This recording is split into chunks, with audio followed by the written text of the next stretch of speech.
Item ಯಾವುದೇ ಇರಲಿ try ಮಾಡಿ ಆಚಿ ಚಿಕನ್ ಮಸಾಲಾ. ಹಾರ್ಮೋಸ್ ಜಲಸಂಧಿ ಮೇಲೆ ಇರಾನ್ ಬಿಗಿ ಹಿಡಿತವನ್ನ ಸಾಧಿಸಿರೋದು ಗೊತ್ತೇ ಇದೆ. ಬಿಕಾಸ್ ಅವ್ರ ಕಂಟ್ರೋಲ್ ಅಲ್ಲಿರೋ ದ್ವೀಪಗಳ ಮೂಲಕನೇ ಎಲ್ಲ ಆಗ್ತಾ ಇರೋದು.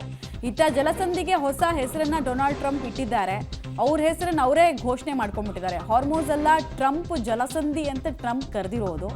ಟ್ರಂಪ್ ಜಲಸಂಧಿಯನ್ನ ಇರಾನ್ ಓಪನ್ ಮಾಡಬೇಕು ಅಂತ ಅವರು ಸುದ್ದಿಗೋಷ್ಠಿಯಲ್ಲಿ ಮಾತಾಡಿದ್ದಾರೆ. ಆಮೇಲೆ ಕ್ಷಣ ಮಾತ್ರದಲ್ಲಿ ತಪ್ಪನ್ನು ಸರಿಪಡಿಸಿಕೊಂಡು ಕ್ಷಮೆ ಕೇಳಿದ್ದಾರೆ ಡೊನಾಲ್ಡ್ ಟ್ರಂಪ್. ಕ್ಷಮಿಸಿ, ಟ್ರಂಪ್ ಅಲ್ಲ, ಹಾರ್ಮೋಸ್ ಜಲಸಂಧಿನೇ ಅದು. ನಾನು ಇನ್ನೂ ಹೆಸರಿನೇನು ಚೇಂಜ್ ಮಾಡಿಲ್ಲ, ಹೊಸ ನಾಮಕರಣ ಏನು ಮಾಡಿಲ್ಲ ಅನ್ನಂಗೆ ಇತ್ತು. ಬಟ್ ಆಶ್ಚರ್ಯ ಇಲ್ಲ, ಸಾರಿ ಕೇಳದೇ ಇದ್ರೂ ಕೂಡ ಜಗತ್ತು ಅದನ್ನು ಕೇಳಿಸ್ಕೊಳ್ತಾ ಇತ್ತು. ಯಾಕಂದರೆ ಈ ಹುಚ್ಚು ಅಧ್ಯಕ್ಷನ ದಡ್ಡತನ, ಸಣ್ಣತನ ಎಲ್ಲವನ್ನ ನೋಡ್ತಾ ಇದೆ ಜಗತ್ತು.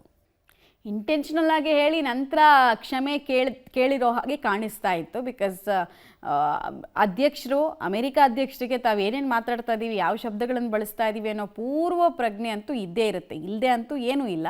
ಸುಮ್ಮನೆ ಹೇಳೋದು ಹೇಳಿಬಿಟ್ಟು ಆಮೇಲೆ ಒಂದು ಸಾರಿ ಕೇಳಿ ಮತ್ತು ಮುಂದಕ್ಕೆ ಹೋಗಿ ಮತ್ತೆ ಕೆಲ ವಿಚಾರಗಳನ್ನು ಪ್ರಸ್ತಾಪ ಮಾಡಿದ್ದನ್ನು ನೋಡ್ತಾ ಇದ್ದೀವಿ. ಟ್ರಂಪ್ ಯುಗದಲ್ಲಿ ಇದ್ದೀವಿ ಅಂತ ಇನ್ನೇನಕ್ಕೆ ನಾವೆಲ್ಲ ಹೇಳ್ತೀವಿ? ಇದಕ್ಕೆ ಟ್ರಂಪ್ ಯುಗದಲ್ಲಿ ಎಲ್ಲವೂ ಸಾಧ್ಯ ಇದೆ.